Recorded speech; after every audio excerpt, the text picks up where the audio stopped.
We all live in countries which have definite borders for the most part. Unless you are a fish or a bird or any other animal apart from a human, you probably know what it means to be in a country and what it means to have countrymen. But how exactly are these countries formed? This will be a multi-part series, so please subscribe and hit the like button to get up-to-date notifications. Countries could be formed in several ways. One of the less common ways is to form a union out of existing countries. The UK consists of four entities: England, Scotland, Wales, and Northern Ireland. These unions formed at various times in history.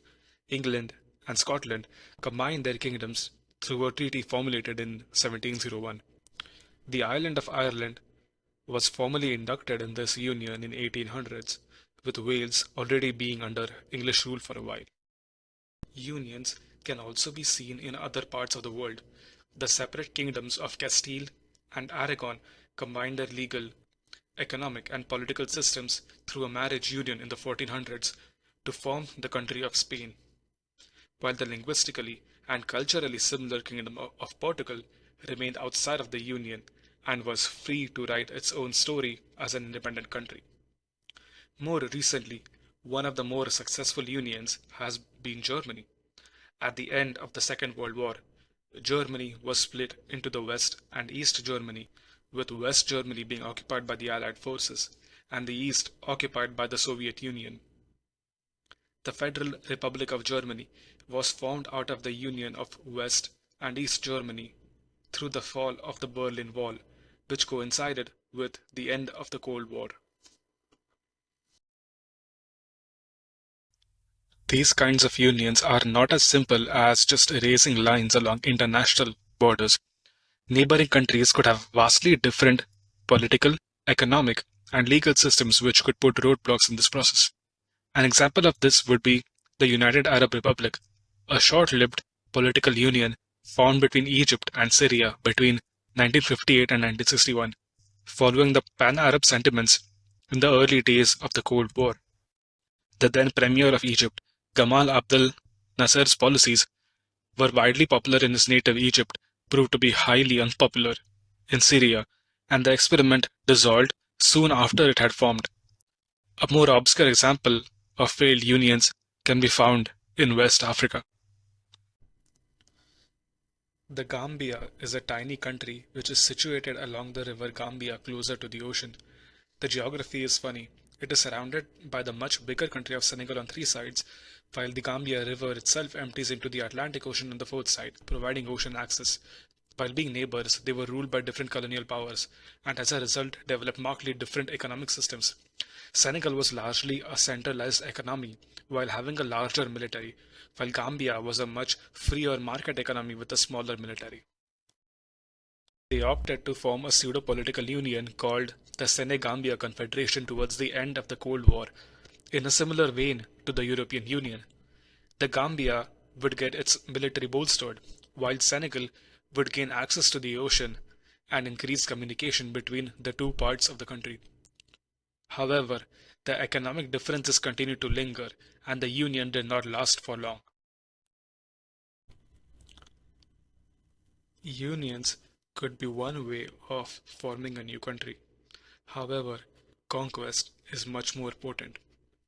Empires like the Roman Empire, Spanish Empire, and the Mongol empires were forged in the flames of conquest, and their exploits crisscrossed international boundaries. On the less popular sides, conquest would also involve massive corporations. The British East India Company was a publicly traded company in the truest sense, where shareholders had their money pooled for a share of the profits while trading with the various kingdoms and regions of Asia. While starting out as merchants, traders, and sailors, they eventually became conquerors and brought the entirety of the Indian subcontinent under their rule. The EIC initially, and eventually the British Crown itself, formed treaties, contracts, and agreements with the surrounding kingdoms and polities and pretty much wrote the political boundaries that would be inherited by the successor states of India, Pakistan, Bangladesh, and Myanmar. The Dutch East India Company was the Dutch version of the British EIC. Under its peak, its trade volume was bigger than even the British EIC, as well as wielded a considerably bigger number of ships. They started out of present-day Jakarta on the island of Java and rapidly established trading posts in several locations in present-day Indonesia. While the company itself was dissolved in 1799, its land holdings and trade responsibilities were taken over by the Dutch crown itself. The Dutch East Indies eventually came to encompass everything from Sumatra to New Guinea and are today incorporated into the territories of Indonesia and East Timor. While conquest could add new lands to an empire, a conqueror's ambition could also be one of the biggest unifiers in history. Oda Nobunaga, a feudal lord from 16th century Japan, initiated a series of conquests with his neighboring feudal lords, which snowballed into the island of Honshu being unified under the stewardship of the Tokugawas. The Tokugawa dynasty eventually went on to rule Japan for a large part of the early modern period, and it played a big part in making Japan the economic power it is today. This model of conquests of unification has been repeated throughout history. Localized kings conquering and uniting local nobles and lords against an oppressive invading force is surprisingly common. Anglo-Saxon England was broken up into several warring kingdoms, each with their own local king.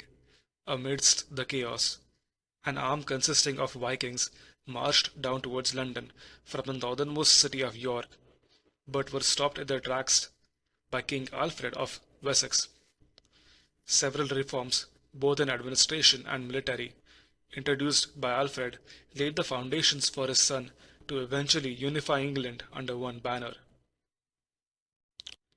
In a similar vein, the Albanian feudal lord called Georgi Castrioti stood up against the Ottoman advances into the Albanian territory. He united several Albanian lords in this process, right until his death in 1468. Unfortunately, Albania eventually was integrated into the Ottoman fold and was reorganized as a province or a vilayet in the empire. Albanian nationalist movements during the period of decline of the Ottomans harkened back to Georgi and his accomplishments. Even today, he is an extremely popular figure in Albania and contributed to the national identity. Nobunaga and Georgi are still celebrated as folk heroes and unifiers to this day in their respective cultural spheres, though Alfred is mostly known for safeguarding a certain dark knight. While conquests and unifications have existed for a lot of history, the most potent form of nation formation in recent years has been colonization and colonialism, which I will cover in recent installments. Stay tuned, and in the meantime, feel free to like and subscribe.